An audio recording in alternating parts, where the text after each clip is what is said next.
Silakan duduk saudara-saudaraku. Saya senang sekali ketemu dengan saudara-saudara. Ini pertama kali aku ke Palembang.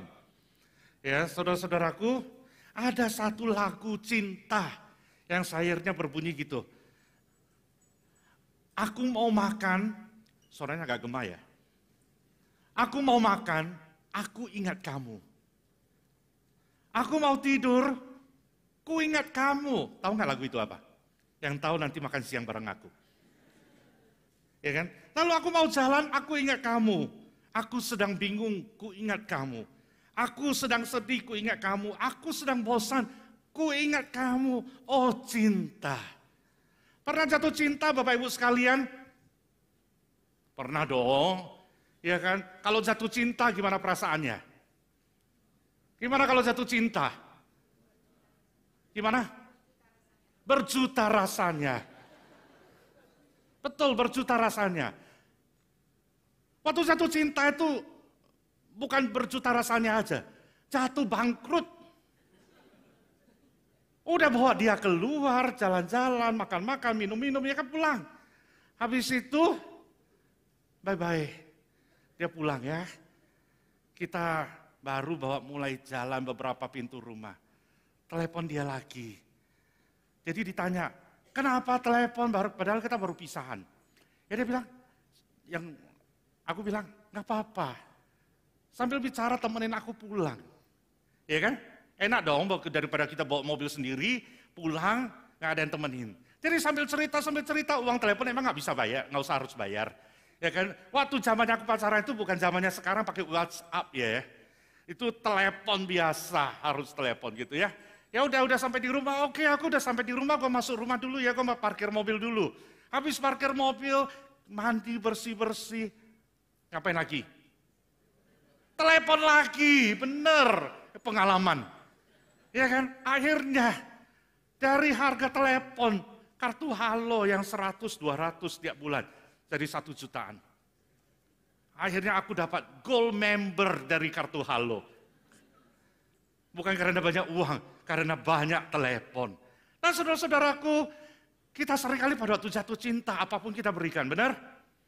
Seringkali teman mengatakan, kamu lewat rumahnya aja, lihat tong sampahnya aja, lu puas. Pernah nggak mengalami hal seperti itu? Ya kan, lewat depan rumahnya, tahu dia nggak ada di rumah, tapi lewat sengaja. Ya kan, sengaja, lihat tong sampahnya aja puas, udah merasa rinduin terobati. Nah itulah yang namanya cinta. Tetapi bagaimana kita katakan cinta kepada Tuhan? Anda katakan cinta kepada Tuhan nggak? Cinta, ya kan? Yang nggak rohani pun harus katakan cinta. Nggak mungkin orang Kristen nggak bilang cinta kepada Tuhan. Tetapi pada waktu kita katakan cinta kepada Tuhan, apakah kita rindu seperti pada waktu kita pacaran dengan orang lain? Apakah kita rindu untuk ketemu Tuhan seperti pada waktu kita kepingin ketemu dengan pacar kita? Seringkali kita ibadah itu kita perlu pertimbangkan sekali lagi ya. Ibadah itu apa? It's just a song we sing. Apakah itu cuma lagu yang kita nyanyikan? Lalu kita katakan aku sudah ibadah. Lalu apa? Is it just coming to church on Sunday? It means that you are worshiping God. Apakah kamu sudah datang ke ibadah minggu itu lalu kamu katakan aku sudah beribadah kepada Tuhan loh. Nah saudara-saudara perlu dipertimbangkan lagi. Apa itu ibadah menurut konsepnya kita? Ya kan? Seringkali kita lupa bahwa kita bisa sampai hari ini, sampai saat ini, di tempat ini, itu semua karena kasih karunia Allah. 1 Korintus 19 ayat 10 di sana dikatakan, karena kasih karunia Allah, aku adalah sebagaimana aku ada sekarang, dan kasih karunia yang dianugerahkannya kepadaku tidak sia-sia. Nah saudara-saudara, kita sudah mengejar kebaikan Tuhan. Kita kalau dihitung kembali, berapa banyak berkat Tuhan di dalam kehidupan kita? Amin. Banyak berkat. Kalau Anda katakan, enggak deh, berkat Tuhan itu tidak banyak. Coba pulang ke rumah saudara-saudaraku, buka pintu lemari baju Anda. Perhatikan berapa banyak baju yang Anda miliki. Ya kan? Lalu apa? Kita udah punya banyak baju pun, kita kalau keluar ke shopping mall, lalu kita yang namanya sale, itu pasti tertarik nggak? Tertarik. Ya kan? Nggak butuh pun kita selalu Kalau yang namanya sale itu tertarik banget. Ya kan, 70%, beli nggak? Beli. Nah, padahal kalau kita memikirkan kebaikan Tuhan itu sudah banyak terjadi di tengah-tengah kehidupan kita. Tuhan sudah jaga kita, Tuhan sudah berkati kita. Saya seringkali katakan kepada jemaatku usia lanjut ya, yang sudah tua-tua pun, yang sudah sakit-sakitan, saya katakan bersyukur nggak kepada Tuhan? Harus bersyukur. Walaupun sakit, bersyukur. Karena apa? Tuhan jaga, Tuhan pelihara. Walaupun tidak sembuh pun, itu pun ada anugerah Tuhan. Coba kalau kita udah nggak sembuh, sakit-sakitan, lalu nggak punya uang lagi gimana? Parah loh ya. Tetapi kita bisa, walaupun sakit-sakitan Tuhan menopang, Tuhan memberikan kita kehidupan yang begitu baik. Nah saudara-saudaraku, pada waktu kita memikirkan kebaikan Tuhan, bagaimana kehidupan ibadah kita kepada Tuhan? Apakah kita males-malesan datang ke ibadah? Saya bersyukur lihat jemaat Palembang nggak ada yang telat. Ya kan? Jemaat Palembang sebelum mulai sudah datang. Benar ya maksud ya? Angka keterlambatan ada nggak? Nggak ada. 0. Nah saudara-saudaraku, seringkali orang datang ke ibadah, mereka lambat-lambatan, mereka males-malesan. Waktu disuruh nyanyi, mereka lebih enak duduk-duduk dan melihat orang nyanyi aja. Lalu menikmati puji-pujian, para singers pada WL, nyanyinya bagus-bagus, akhirnya kita menikmati saja. Nah saudara-saudaraku, kita dipanggil untuk ibadah, tetapi sebenarnya di dalam kehidupan kita sehari-hari itu, hati kita nggak ibadah. Sorry, saya bukan menjudge Anda. Ya, tetapi seringkali itu menjadi pertanyaan bagi diriku sendiri juga, walaupun sebagai hamba Tuhan. Saya juga pertanyakan kepada diriku sendiri, apakah aku ibadah kepada Tuhan? Seringkali pendeta harus datang ke gereja, ya kan, bahkan kehidupan kita di gereja. Tetapi datang ke gereja itu apakah identik bahwa aku sudah ibadah kepada Tuhan? Seringkali Tuhan katakan tidak, kamu nggak ibadah. Yang kamu lakukan cuma melakukan ritual. Kamu cuma duduk di sana, kamu melihat ibadah. Kemarin saya katakan, ya kan saya juga belajar. Belajar gimana? Saya duduk di depan, telingaku itu mendengar WL-nya nyanyinya fals. WL-nya salah masuk. Ya kan? Pianisnya salah main. Semua itu gua dengar. Lalu seringkali itu menjadi aku merasakan aku jadi emosi. Kenapa nggak latihan dengan benar? Kenapa nggak bernyanyi dengan benar? Kenapa nggak memainkan musik dengan benar? Akhirnya hatiku tidak ibadah kepada Tuhan. Nah saudara-saudaraku, inilah ibadah kita. Aku waktu kecil sudah dibawa ke gereja. Waktu kecil kenal Tuhan. Tetapi seringkali saya tanyakan diriku sendiri. Bagaimana perasaanku pada waktu aku kecil datang ke gereja? Kenapa datang ke gereja, ke sekolah minggu? Karena dapat mainan. Iya kan? Datang ke sekolah minggu dapat apa? Dapat star, dapat stiker, dapat apa yang kumpul, lalu Christmas dapat hadiah. Di sini ada nggak? Ada, ya kan? Lalu apa? Dapat, kalau rajin datang, dapat hadiah, dihargai, lalu dapat makanan enak, lalu Paskah, ada telur Paskahnya. Lalu banyak sekali yang menarik di sekolah minggu. Akhirnya saya datang karena hadiah. Lalu kenapa aku datang ke gereja pada waktu kecil? Karena papa mama mau aku belajar jadi anak baik, makanya didorong ke gereja. Kenapa gereja? Karena di waktu kecil di zamannya aku itu tidak bisa belajar bahasa Mandarin. Yang bisa belajar Mandarin itu cuma di gereja. Jadi tujuannya beda. Ya kan, saya datang ke gereja bukan untuk cari Tuhan. Saya datang ke gereja karena didorong oleh orang tua. Ayo kamu harus ke gereja. Pokoknya tiap minggu harus datang ke gereja. Nah saudara-saudaraku, seringkali kita juga melakukan hal yang sama. Kita lupa bahwa kita datang ke gereja untuk cari Tuhan. Nah akhirnya seringkali kita dibawa masuk kepada konsep ibadah yang salah. Kita merasa bahwa ibadah itu adalah perintah manusia. Kamu datang ibadah itu karena diajak oleh orang tua. Siapa di sini yang dari kecil ibadah? Ayo. Oke. Yes. Diajak orang tua enggak? Enggak. Yang belakang? Iya. Diajak orang tua. Ya kan? Seringkali kita enggak berani enggak datang ke gereja. Enggak apa-apalah datang ke gereja daripada gua dibesuk. Enggak apa-apalah gua datang ke gereja daripada nanti besok ditelepon pemerhati. Kenapa minggu itu enggak datang? Ya kan? Daripada dikejar-kejar terus, ya udah gua datang deh. Atau orang yang datang ke gereja karena minggu gua nggak ada activity lain. Sekarang jemaat memilih apa? Kalau ibadah 1 jam 7, jam 9, jam 11 di Pluit ya. Jam 7, jam 9, jam 11. Orang memilih apa? Ibadah jam 11. Karena apa? Sejak pandemi nggak ada yang mau bangun pagi. Jam 11 nyaman. Ya kan? Orang memilih. Lalu akhirnya itu karena apa? Perintah manusia. Kita datang ibadah karena perintah manusia. Kita datang karena disuruh. Kita datang untuk ibadah itu karena orang lain. Takut diomongin. Kalau kamu jadi orang Kristen nggak ke gereja hari Minggu. Waduh, kamu ini orang Kristen yang apa? Ya kan?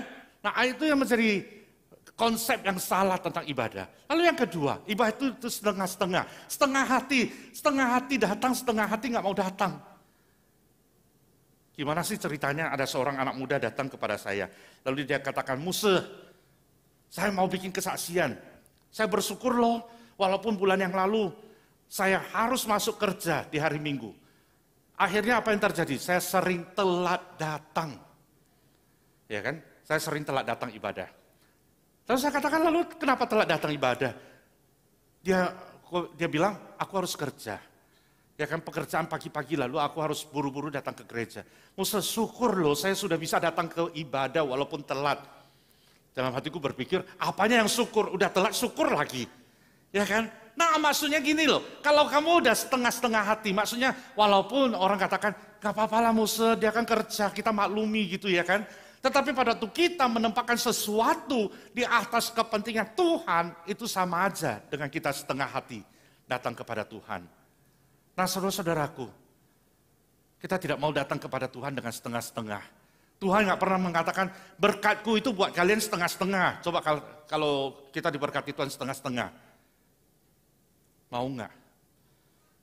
Kalau Tuhan katakan ya udah kau stop aja ya pernafasan lu setengah jam, mati gak kita?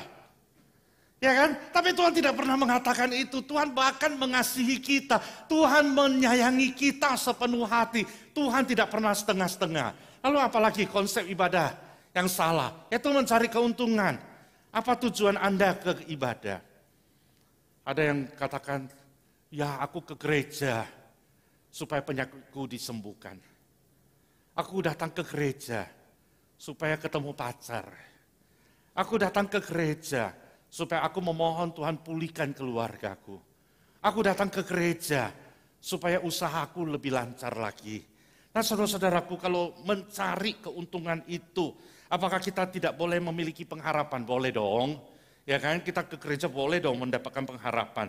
Tapi seringkali pengharapan itu membawa kita untuk melupakan Tuhan. Pengharapan itu membawa kita datang untuk menuntut Tuhan. Saya datang untuk diberkati, saya datang untuk dipimpin, saya datang untuk dikasih berkelimpahan.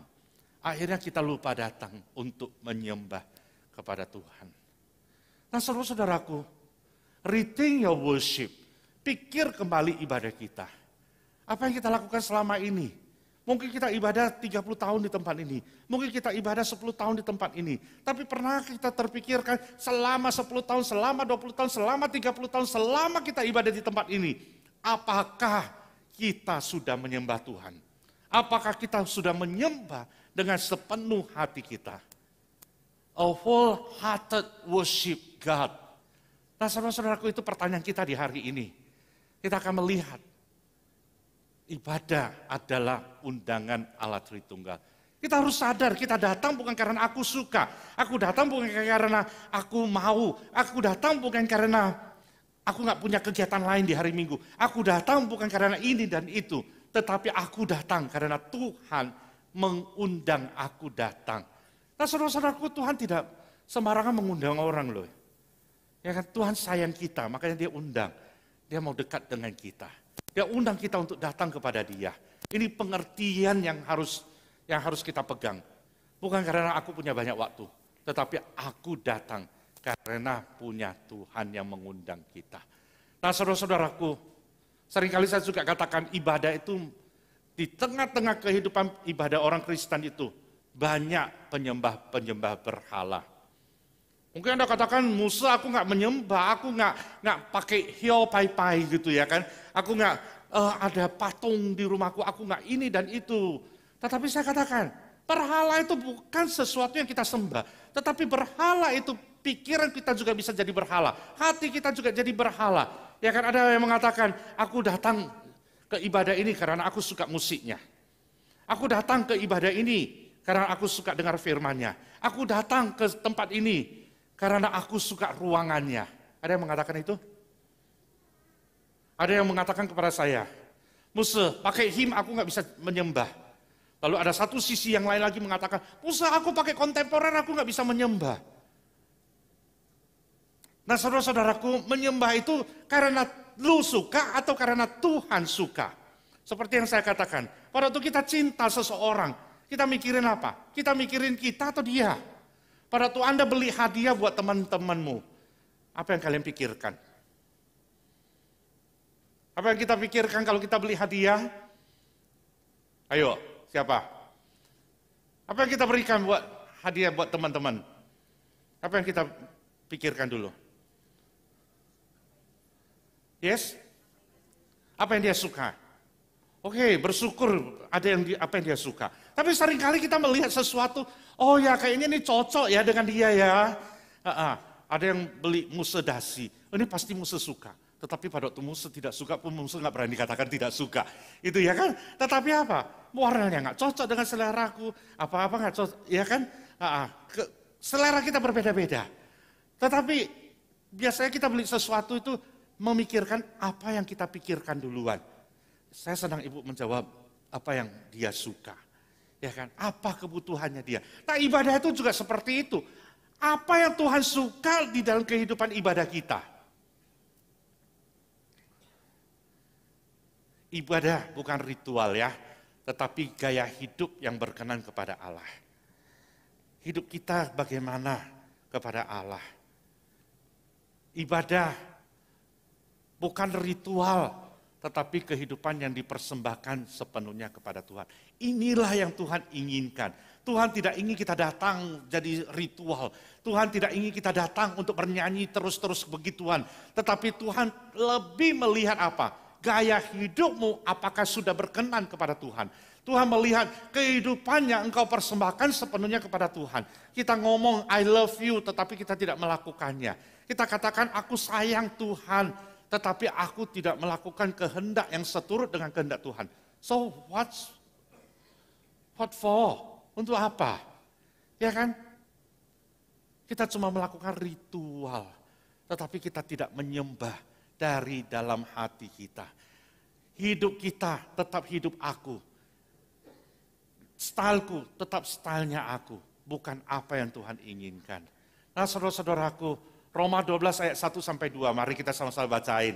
Ayo, 1, 2, 3. Karena itu, saudara-saudara, demi kemurahan Allah aku menasihatkan kamu, supaya kamu mempersembahkan tubuhmu sebagai persembahan yang hidup, yang berkenan kepada Allah. Itu adalah ibadahmu yang sejati. Janganlah kamu menjadi, tetapi berubahlah oleh pembaharuan budimu, sehingga kamu dapat membedakan manakah kehendak Allah, apa yang baik, yang berkenan kepada Allah, dan yang sempurna. Nah inilah yang diinginkan Tuhan. Ya kan, demi kemurahan Allah aku menasihatkan kamu supaya kamu mempersembahkan tubuhmu sebagai persembahan yang hidup, yang kudus dan yang berkenan kepada Allah. Tolong tanya saudara-saudaraku, ibadah yang sejati itu adalah persembahan hidup. Pada waktu kita berbicara tentang persembahan hidup, apakah kita sudah mempersembahkan hidup kita kepada Tuhan? Seringkali kita dengar firman Tuhan, tetapi apakah kita melakukan firman Tuhan itu di dalam kehidupan kita? Ada? Ada seorang jemaat datang kepada aku, Musa, aku bangkrut. Kok bisa? Dia bilang iya. Dia seorang jemaat yang sejati. Yang sejati maksudnya dia rajin ibadah, dia rajin baca firman, dia rajin pelayanan. Lalu dia katakan, Musa aku bangkrut. Kenapa bangkrut? Dia katakan, waktu pertama kali aku disuruh invest, ya kan? Temanku ngajak aku invest. Lalu aku invest. Dan tak lama kemudian balik modal dan dapat keuntungan. Wah enak, dapat keuntungan.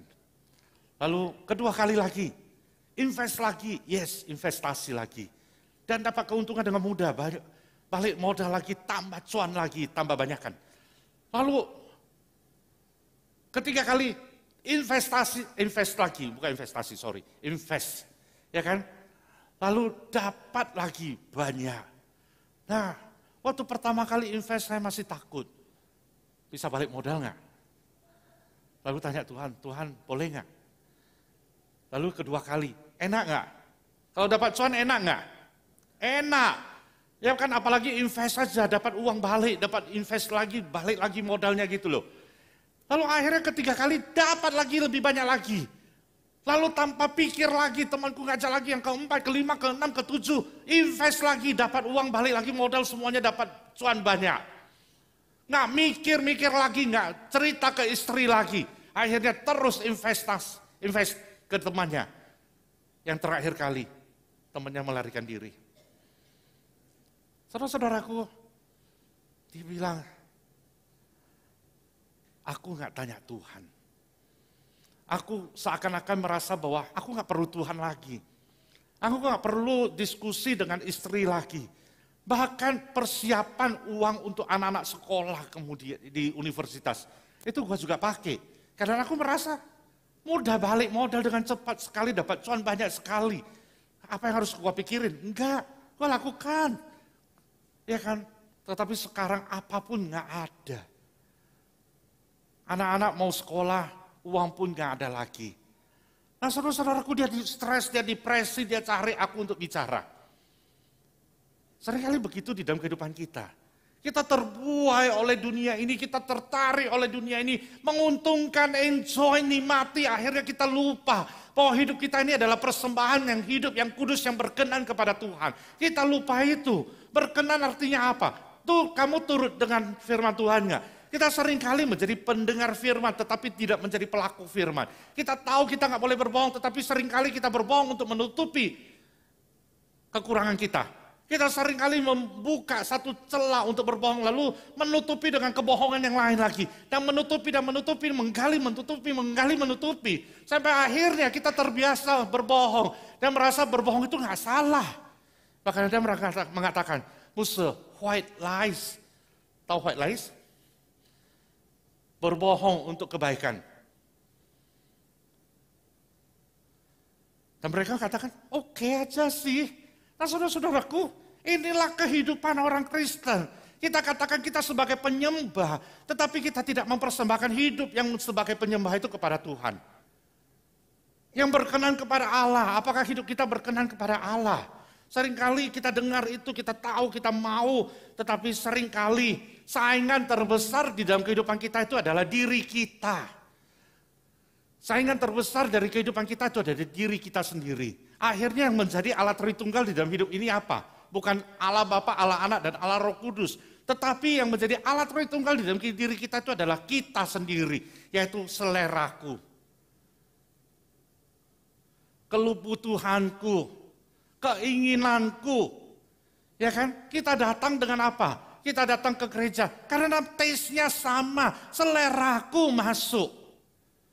Karena apa? Kebutuhanku, karena keinginanku. Inilah alat Tritunggal di dalam kehidupan kita. Kita bukan menyembah Allah Bapa, Allah Anak, dan Allah Roh Kudus, walaupun di mulut kita mengakui.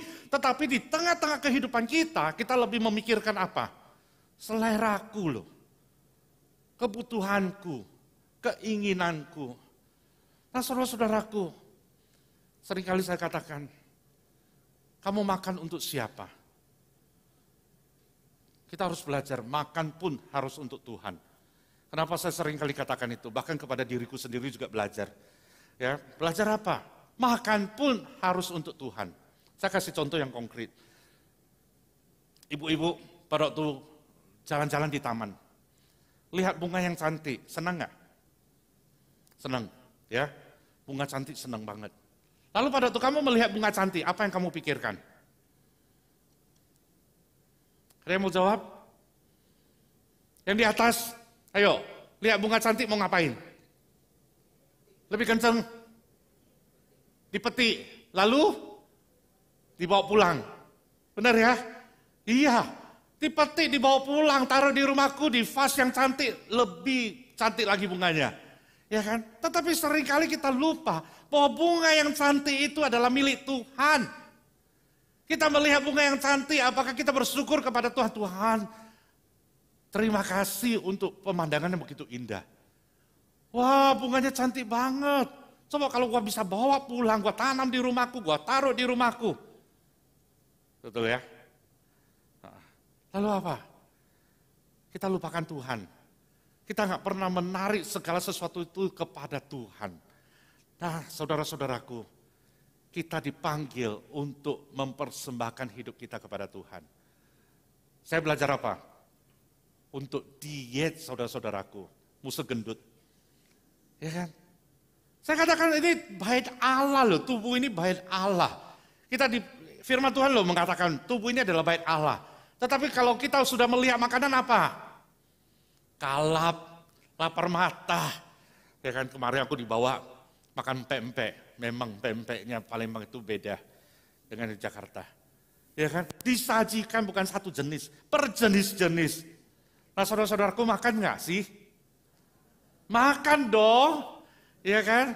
Tetapi Tuhan ingatkan, tubuhmu lo ya. Tubuhmu itu milikku, bukan milikmu sendiri.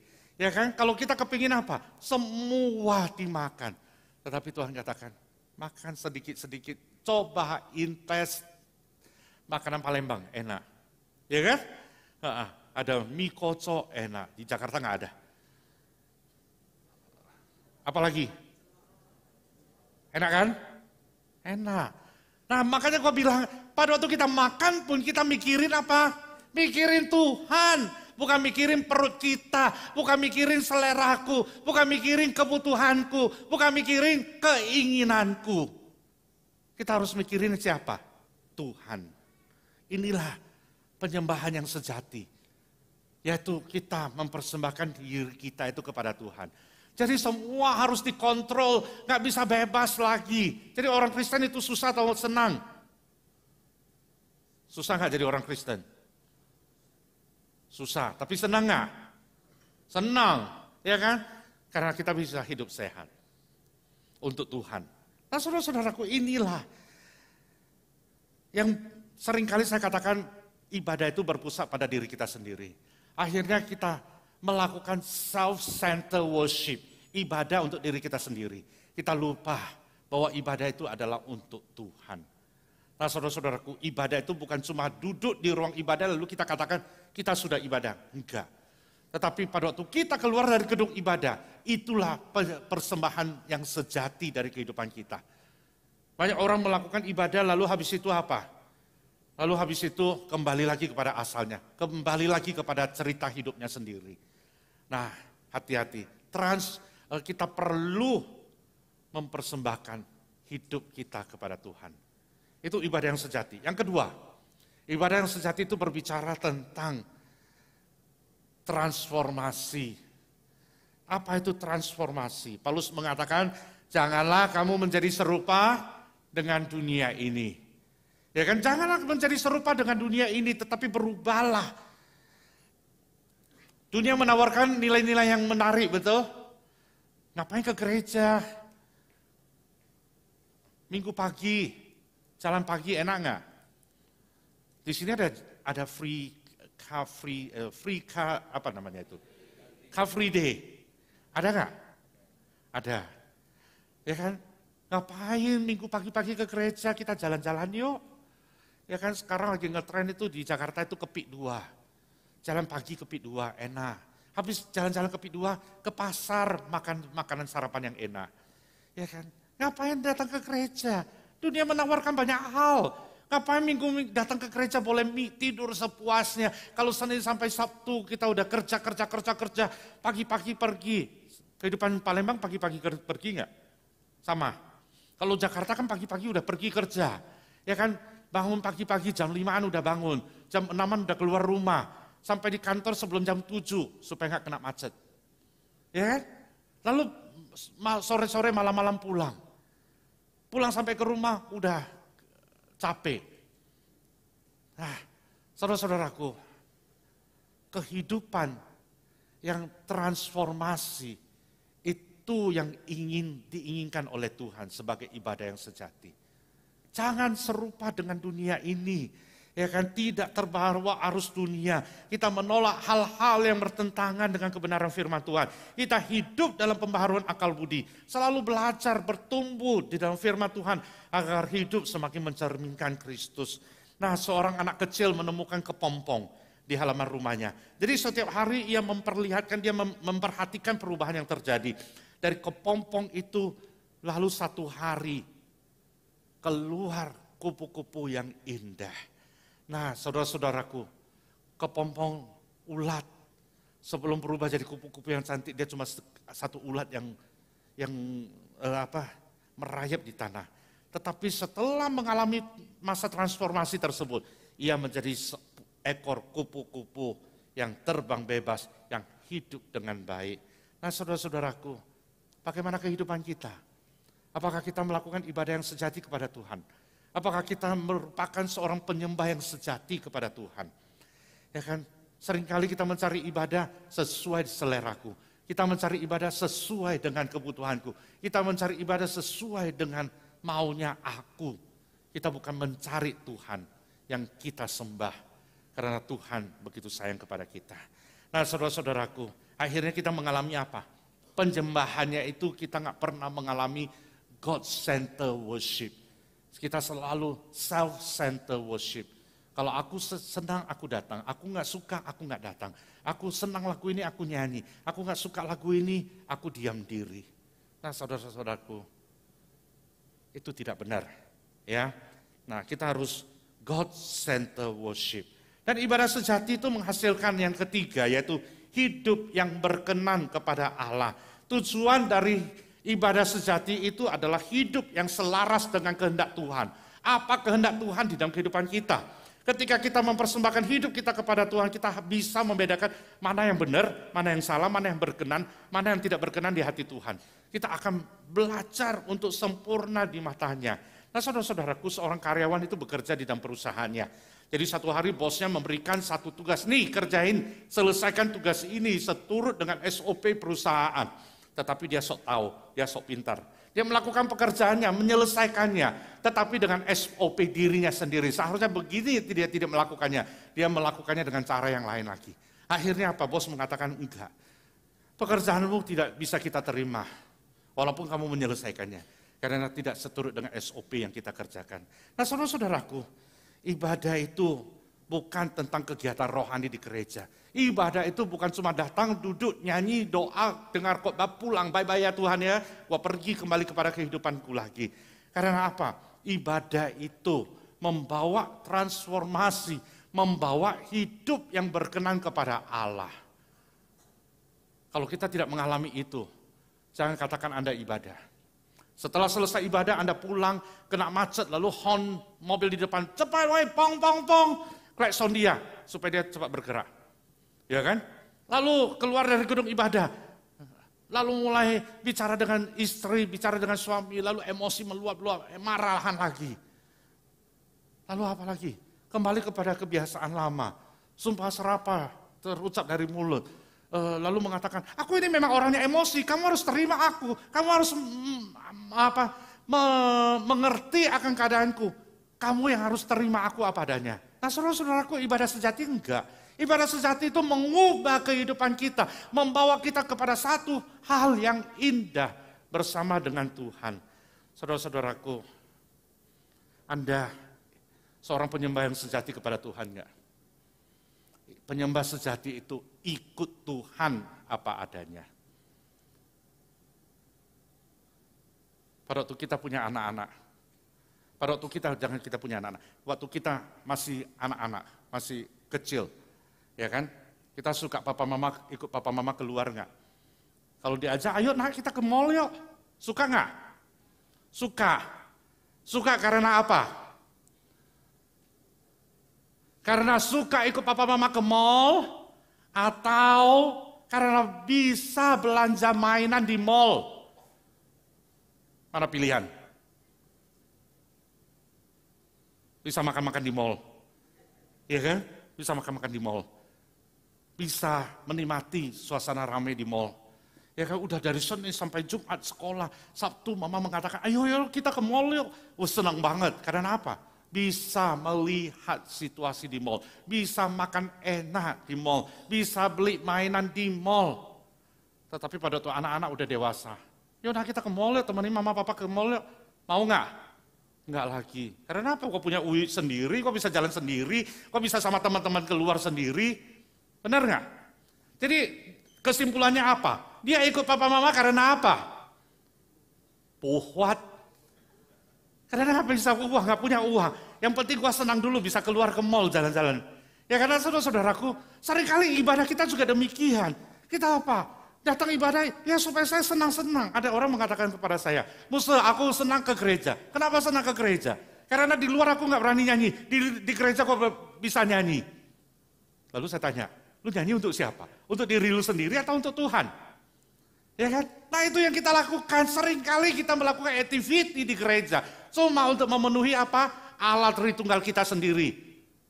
My taste, my need, apa lagi? My desire. Yes, kita ikutin itu.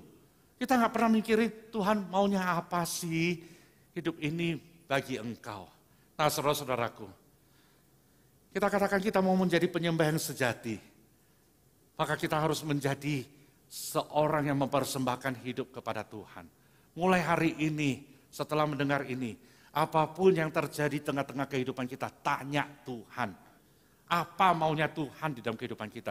Tuhan tidak pernah sembarangan menciptakan orang itu. Tuhan menciptakan setiap orang dengan punya tujuan masing-masing. Jadi cari tujuan kita, Tuhan mencipta aku untuk apa? Walaupun seorang ibu rumah tangga, tapi Tuhan katakan engkau akan menjadi ibu rumah tangga yang baik, yang menjadi contoh bagi anak-anak. Ya kan? Mungkin kerjaan kita cuma pagi, beresin rumah, tungguin anak pulang, masak buat anak, suami gitu. Malam beres-beres rumah, capek, lalu tidur. Tetapi itu tujuan penciptaan Tuhan terhadap diri kita apa? Sebagai ibu rumah tangga pun Tuhan pakai kita untuk boleh memberkati banyak orang di sekeliling kita. Nah itu loh, persembahan hidup kita, tujuan Tuhan tercapai, kita memuliakan nama Tuhan. Yang kedua, transformasi hidup. Kita harus berubah terus, berubah dan berubah terus. Kita nggak bisa katakan, ya transformasi ya, hari ini saya bisa bertobat, besok kembali lagi kepada dosa yang sama. Tetapi kita harus berubah, kita harus tahu dosa dan kita harus anti dosa itu. Jangan seringkali jatuh ke dalam dosa lagi. Lalu yang ketiga, hidup ini harus dipersembahkan berkenan kepada Tuhan. Nah saudara-saudaraku, hidup ini singkat. Apakah kita sudah hidup sebagai seorang penyembah yang sejati? Seringkali kita hidup, berapa lama kita nggak tahu. Tetapi kita hidup seturut dengan keinginanku, nafsuku, seleraku. Itu yang kita utamakan di dalam hidup ini. Kita nggak pernah tanya Tuhan, Tuhan, aku datang ke gereja, tetapi hidup itu penyembahan yang sejati. Dimulai dari gereja, keluar dari gedung gereja, hidup bersama dengan masyarakat umumnya. Dan kita menjadi penyembah yang sejati. Karena kita mengalami ibadah sejati tersebut di dalam kehidupan kita. Amin. So, mulai hari ini berubah. Jangan salom di gereja aja, salom di luar juga. Ya kan? Damai di gereja, damai di luar. Jadi pulang ke rumah jangan bawel lagi. Ya kan? Jangan dorong-dorong suami dengar nggak gitu ya. Setiap orang harus dengar. Setiap orang harus berubah. Setiap orang harus diubahkan sekali lagi. Amin. Kita tutup. Kita nyanyi satu lagu. Bejanamu. Biar ini menjadi doa kita kepada Tuhan.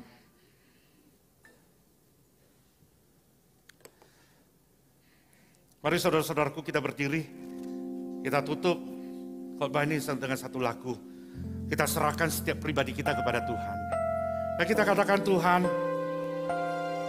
kekuatan di jiwaku, ketenangan di batinku, diriku ini saya persembahkan sebagai persembahan yang sejati kepada Tuhan.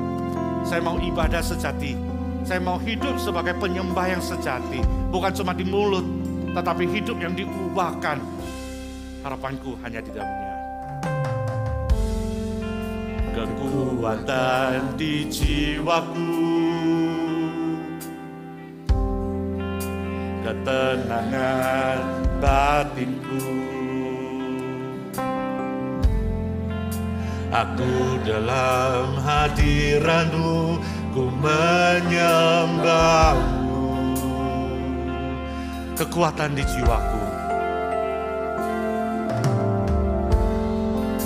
kekuatan di jiwaku, ketenangan batinku. Ada di dalam hadirat-Mu Tuhan, ada dalam hadirat-Mu, ku menyembah-Mu.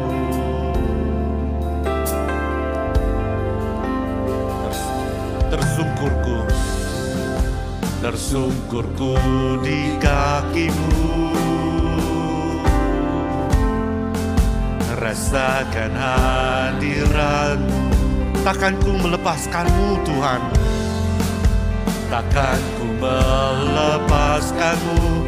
Kau cahaya bagiku, mengiringmu seumur hidupku, masuk dalam rencana-Mu Bapa.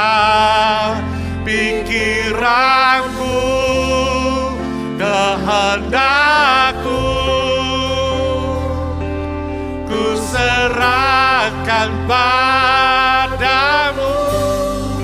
Harapanku hanya di dalam-Mu, ku kan teguh bersama-Mu Tuhan. Jadikanku bencana-Mu untuk memuliakan-Mu. Kekuatan di jiwaku Tuhan,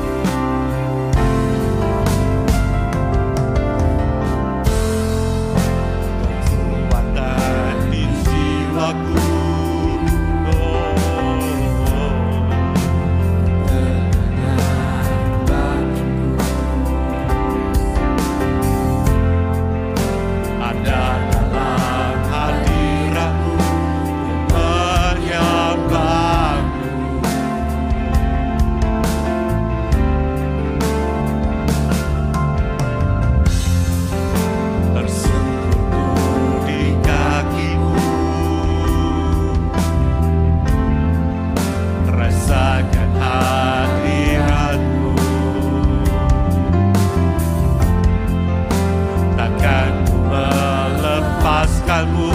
Kau cahaya bagiku, mengiringku seumur hidupku, masuk dalam rencana-Mu Tuhan. Pikiranku, kehendakku, serahkan padamu. Harapanku hanya di dalam-Mu, bukan teguh bersama-Mu Tuhan. Jadikanku bencana-Mu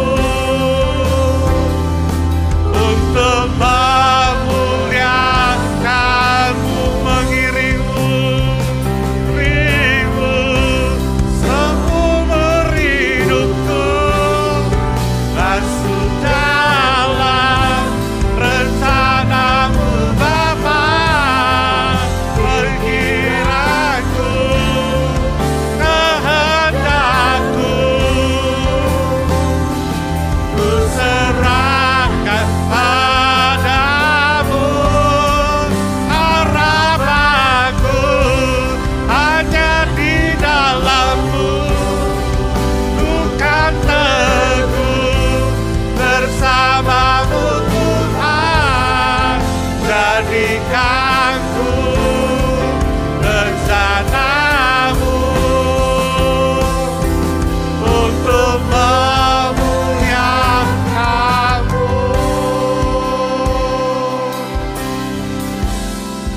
Ku kan teguh bersamamu Tuhan, jadikan ku rencanamu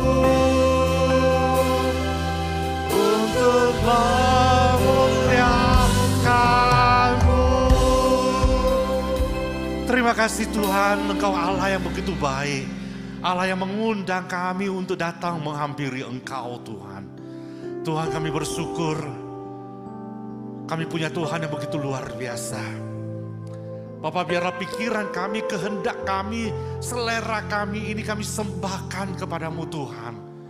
Biar kami boleh hidup sebagai seorang penyembah yang sejati. Karena kami boleh mengalami ibadah yang sejati di dalam hidup ini. Karena kami diingatkan sekali lagi mempersembahkan hidup kami yang kudus, yang suci, yang berkenan di hatimu Tuhan. Inilah anak-anakmu semuanya Tuhan, yang berserah sepenuhnya kepadamu. Tuhan, pimpin hidup mereka. Bahwa mereka bukan cuma damai di dalam gereja, tetapi keluar dari gedung gereja ini menjadi penyembah yang betul-betul sejati di hadapanmu Tuhan. Sehingga namamu dipermuliakan. Tuhan sertai kami. Tuhan pimpin kami. Kami tahu, kami sadar, kami jauh dari kesempurnaan. Tetapi kami mau belajar sepertimu Tuhan. Biarlah Tuhan terus memegang tangan kami sebagai seorang penyembah yang sejati kepadamu. Terima kasih Bapa, demi nama Tuhan Yesus kami bersyukur dan berdoa. Amin.